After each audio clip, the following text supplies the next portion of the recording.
Marco Polo, a name synonymous with exploration and adventure. As one of the most famous travelers of the medieval world, Marco Polo's journey from Venice to the court of the great Kublai Khan in China opened the eyes of Europe to the wonders of the East. Join us as we explore the extraordinary life and travels of Marco Polo, the Venetian merchant who chronicled a world few Europeans had ever seen. Marco Polo was born in 1254 in the vibrant city of Venice, a hub of trade and commerce. The Polo family were wealthy merchants, and from a young age, Marco was exposed to the intricacies of trade, which sparked his curiosity about distant lands and cultures. Before Marco was born, his father Niccolò and uncle Maffeo had already ventured far from home, embarking on a trading journey that took them through Central Asia and eventually to the court of Kublai Khan in China. Upon their return to Venice in 1269, they brought with them tales of the vast and prosperous Mongol Empire. In 1271, Marco, then just 17 years old, set out with his father and uncle on an epic journey to return to the court of Kublai Khan. Their journey took them across treacherous terrain, including the deserts of Persia, the rugged mountains of Afghanistan, and the vast steppes of Central Asia. The Polos traveled along the legendary Silk Road, a network of trade routes that connected Europe to the Far East.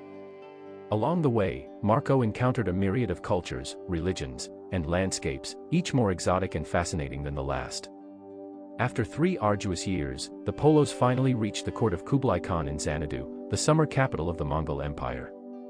The great Khan was impressed by the young Marco's intelligence and curiosity, and he soon became a favored guest at court. Kublai Khan took a liking to Marco and employed him as a diplomat and emissary, sending him on missions throughout the vast Mongol Empire. Marco traveled extensively through China, observing and documenting the incredible wealth, advanced technology, and unique customs of the East. He described grand cities like Beijing, the use of paper money, and the intricate network of roads and canals that facilitated trade. After 17 years in the service of Kublai Khan, the Polos finally received permission to return home. They traveled back to Venice, arriving in 1295 after a journey that had lasted 24 years. Marco's tales of the East, however, were met with skepticism by many of his fellow Venetians. In 1298, during a conflict between Venice and Genoa, Marco was captured and imprisoned.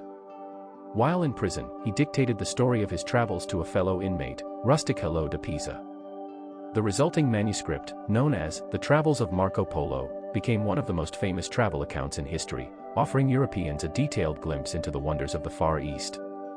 Marco Polo's book spread across Europe, inspiring generations of explorers and adventurers. His detailed descriptions of the riches and cultures of Asia fueled the imaginations of many, including Christopher Columbus, who carried a copy of Polo's book on his voyage to the New World. Though some of his tales were met with disbelief and even ridicule, Marco Polo's account remains a cornerstone of travel literature and a vital source of knowledge about medieval Asia. His journey demonstrated the vastness of the world and the interconnectedness of different cultures, laying the groundwork for the age of exploration. Marco Polo's travels bridged the gap between East and West, offering a window into a world few Europeans had ever seen.